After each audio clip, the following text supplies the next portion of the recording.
Current ಇದ್ರೂ ಕೂಡ ಅಲ್ಲಿ ಕರೆಂಟ್ ಇಲ್ಲ, ನೀವು ಹೋಗಿ ಕೆಲಸ ಮಾಡ್ಬೋದು ಅಂತ ಹೇಳ್ತಾ ಇದ್ದೀನಲ್ಲ. ಮೇಲಧಿಕಾರಿಗಳ ನಿರ್ದೇಶನ ಪ್ರಕಾರ ಕೆಲಸ ಮಾಡಬೇಕಾಗುತ್ತೆ. ಅವ್ರನ್ನ ಅಮಾನತು ಮಾಡೋದಕ್ಕೆ ನಮಗೆ ಯಾವುದೇ ತೋರಿಲ್ಲ.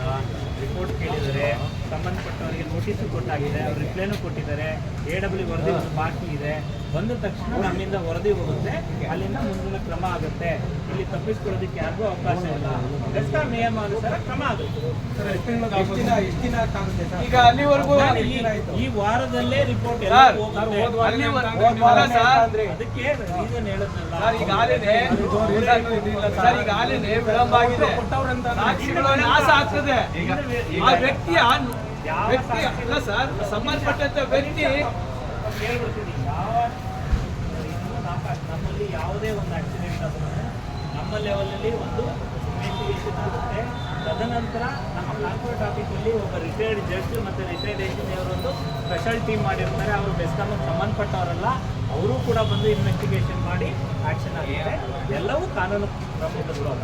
ಮೇಲ್ನೋಟಕ್ಕೆ ಅಧಿಕಾರಿಗಳು ತಪ್ಪಾಗಿದೆ ಅಂತ ಗೊತ್ತಾಗಿದ್ರು ಕೂಡ ಇನ್ನ ಆತ ವ್ಯಕ್ತಿಗೆ ಯಾವುದೇ ರೀತಿ ಏನು ಮಾಡದೇ ಇರುವಂತದ್ದು ಇದು ನೋಟ ಕಾಣಿಸ್ತಾ ಇದೆ ಎಲ್ಲರೂ ಅಲ್ವಾ ಸರ್? ಈಗ ನೀವು ಅದನ್ನ ಒಬ್ಬ ದಲಿತ ವ್ಯಕ್ತಿ, ಒಬ್ಬ ಕೂಲಿ ಕಾರ್ಮಿಕ, ಆಮೇಲೆ ಸಂಪೂರ್ಣವಾಗಿ ಬೇರೆ ಆಗಿದ್ದಿದ್ರೆ ಏನಾಗ್ತಿತ್ತು ಅಂತ ನೋಡಿ.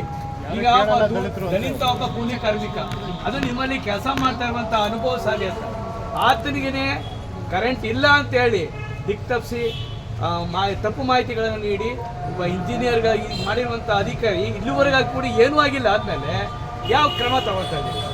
ಕಾನೂನು ರೀತಿ ಕ್ರಮ ಆಗುತ್ತೆ. ಇಲ್ಲಿ ಒಂದು ವಿಚಾರ ಹೇಳ್ತೀನಿ, ಕೆಲಸ ಮಾಡಬೇಕಾದ್ರೆ ಸೇಫ್ಟಿ ಮಾಡ್ಕೋಬೇಕಾಗಿತ್ತು. ಕೆಲಸ ಮಾಡೋರ್ದು ಕೆಲಸ ಮಾಡಿಸೋರು ಅಂದರೆ ಗುತ್ತಿಗೆದಾರರಾಗಲಿ ನಮ್ಮ ಇಂಜಿನಿಯರ್ಸ್ಗಾಗಿ ಇಬ್ಬರದ್ದು ಜವಾಬ್ದಾರಿ ಇರುತ್ತೆ.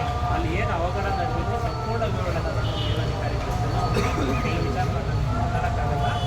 ನಾನು ಹೇಳ್ತಾ ಇದ್ದೀನಿ, ನಾನು ಕೂಲಂಕುಷವಾಗಿ ಸಂಪೂರ್ಣ ವಿಚಾರವನ್ನು ನಾನು ರೆಕಾರ್ಡ್ ಕೊಡ್ತೀನಿ. ಇವಾಗ ನಿಮಗೆ ಘಟನೆ ನಡೆದೈತಲ್ವಾ, ಸ್ಥಳಕ್ಕೆ ಹೋಗಿದ್ರಿ, ಅವರು ಸೇಫ್ಟಿ ಪರ್ಪಸ್ ಯೂಸ್ ಮಾಡಿದ್ರ ಹೇಳಿ ಸರ್. ಇವಾಗ ಆ ಕಡೆ ಈ ಕಡೆ ಕಂಬ ಕಟ್ಬೇಕಂತ ಅಂದ್ರೆ 10 ವೈರ ಕೊಡ್ಬೇಕಾಯ್ತು. ಕೊಟ್ಟಿರುವಂತ ಫೋಟೋಗಳಿದೆಯಾ ತೋರಿಸಿ. ಎಲ್ಲವೂ ತನಿಖೆಯಲ್ಲಿ ಸಂಪೂರ್ಣ ವಿವರ ಸಿಗುತ್ತೆ.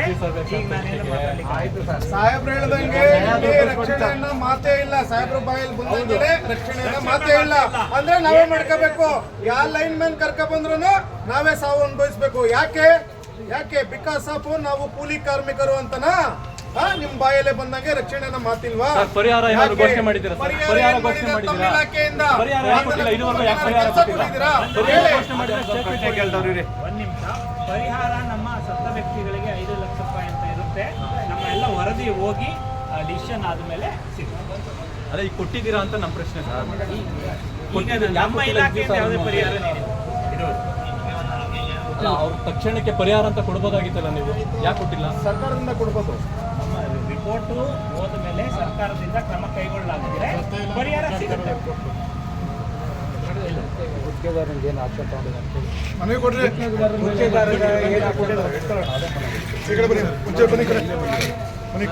ಗುತ್ತಿಗೆದಾರರಿಗೆ ಏನು ಆಕ್ಷನ್ ತಗೊಂಡಿದ್ದೀರಾ ಸರ್? ಅಲ್ಲ, ಯಾಕೆ ಅರೆಸ್ಟ್ ಮಾಡಿಸಿಲ್ಲ ಸರ್? ಗುತ್ತಿಗೆದಾರ ಲೈಸೆನ್ಸ್ ಕೂಡಲೇ ರದ್ದು ಮಾಡಬೇಕು. ಸಂಬಂಧಪಟ್ಟ ಅಧಿಕಾರಿಗಳನ್ನ ಈ ಕೂಡಲೇ ಅಮಾನತು ಮಾಡಬೇಕು. ಇನ್ನು 1 ವಾರದ ಒಳಗಡೆ ಅಮಾನತು ಅವ್ರಿಗೆ ಮಾಡಲಿಲ್ಲ ಅಂತ ಹೇಳಿದ್ರೆ ನಾವು ಇದೇ ಇದರಲ್ಲಿ ಅರೆಬೆತ್ತಲೆ ಹೋರಾಟನೂ ಸಹ ಮಾಡಬೇಕಾಗ್ತದೆ ಅಂತ ನಿಮ್ಗೆ ಎಚ್ಚರಿಕೆ ಕೊಡ್ತಾ ಇದ್ದೀವಿ. ಇದು ಸಮತಾ ಸೈನಿಕ ಸ್ಥಳದಿಂದನೂ ನಾವು ಎಚ್ಚರಿಕೆ ಕೊಡ್ತಾ ಇದ್ದೀವಿ. ಇದು ನಿಮ್ಮ ಗಮನದಲ್ಲಿರಲಿ ಸರ್.